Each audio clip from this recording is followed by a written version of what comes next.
Hello everyone, welcome to the team of Professor MH. This is Shahida Bawa.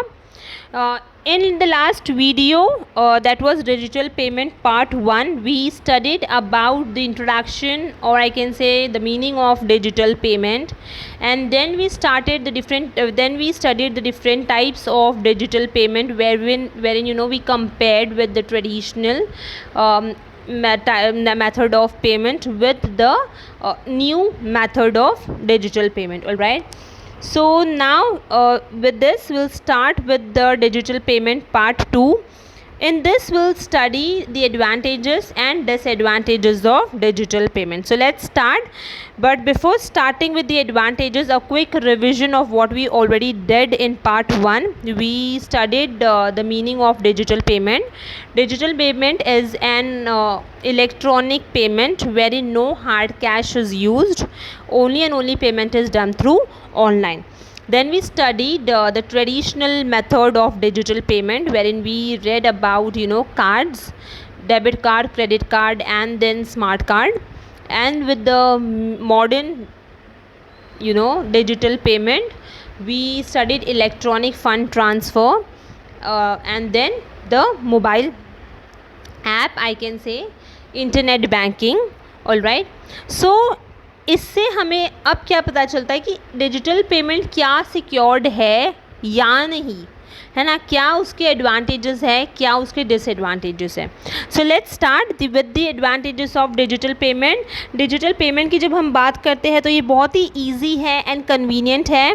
ठीक है, security risk जो है हम कैश लेकर आया जाया करते थे तो अक्सर हमें डर होता था कि ये चोरी ना हो जाए हमसे, पर अभी डिजिटल पेमेंट है तो हमें उससे कुछ भी डर नहीं लगता है. बहुत ही ईजी है, बहुत ही कन्वीनियंट है. फिर हम जहाँ कहीं पर भी क्यों ना हो, हम आराम से जो मनी है वो पे कर सकते हैं, वो सेंड कर सकते हैं. जैसे मैंने वो भी दिन कहा था, पहले कैश लेकर जाया आना पड़ता था, फिर उसको कन्वर्ट हुआ कार्ड से. अब कार्ड नहीं है, मोबाइल है, तो भाई मोबाइल से भी हम आराम से मनी ट्रांसफ़र कर सकते हैं, प्लस हम रिसीव कर सकते हैं, है ना. ये लेस रिस्की है, एज़ आई सेड कि बहुत ही इजी है, कन्वीनियंट है, बहुत ही अच्छे तरीके से हम इस्तेमाल कर सकते हैं. यहाँ पे कुछ भी चोरी होने का कुछ भी डर नहीं होता है. ठीक है. Next is record. अच्छे तरीके से रिकॉर्ड्स जो है वो मेंटेन किया जाता है.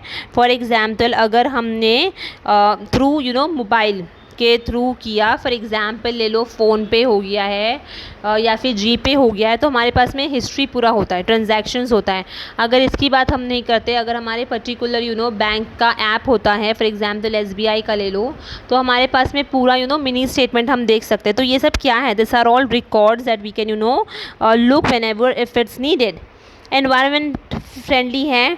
डिजिटल पेमेंट क्या करता है, एलिमिनेट करता है the use of paper. Okay, so because of digital payment we are going environment friendly. all right, so this was some of the advantages of digital payment. easy and convenient है.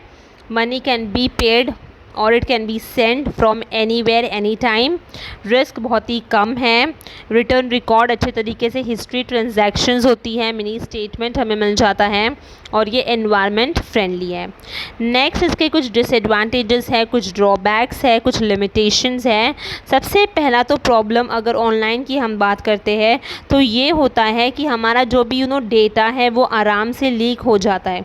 सबसे main disadvantage अगर digital payment का है तो वो यही है कि जो भी डेटाज़ हैं वो कहीं ना कहीं लीक हो जाने के चांसेस हो जाते हैं.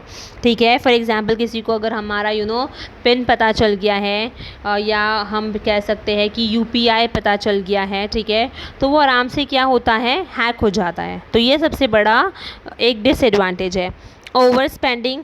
सी हम जब कैश लेकर जाया करते थे तो हमें पता होता था कि हमारे हाथ में इतना ही कैश है, हमें उतना ही खर्च करना है. ठीक है, पर अभी ऑनलाइन जब से आ गया है, हमें पता है हमारे पास में बैलेंस बैंक में है. ठीक है, तो हम क्या करते हैं, ओवर स्पेंडिंग करने का ट्राई करते हैं. राइट.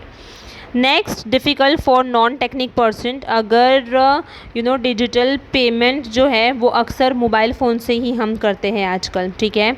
तो यहाँ पे क्या हो जाता है, जो लोगों को नहीं पता है, फॉर एग्जांपल फार्मर्स हो गए, ठीक है। अब जब उनको नहीं पता है टेक्नोलॉजी के बारे में तो उनके लिए वो डिफ़िकल्ट हो सकता है। See I am not talking about all the farmers, ठीक है, बहुत सारे लोगों को पता भी होगा। अब ऐसे बहुत सारे लोग हैं जो सिटी में रहते हैं पर still they don't know how to use mobile app, alright. So non technic person के लिए कहीं ना कहीं डिफ़िकल्ट हो जाता है डिजिटल पेमेंट यूज़ करना। And the last, digital payment तभी ही इस्तेमाल होगा भाई जब फ़ोन में इंटरनेट कनेक्टिविटी होगा, है ना। अगर इंटरनेट कनेक्शन फेल हो जाता है तो डिजिटल पेमेंट के नॉट बी परफॉर्म। तो ये एक सबसे बड़ा डिसएडवांटेज है डिजिटल पेमेंट का।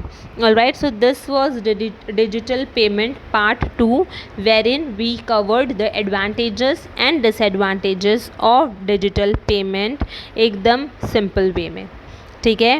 होप ये जो टॉपिक था वो समझ में आया होगा। If you have any doubt please let us know. And अगर अभी तक सब्सक्राइब नहीं किया है तो please do subscribe our channel. Thank you.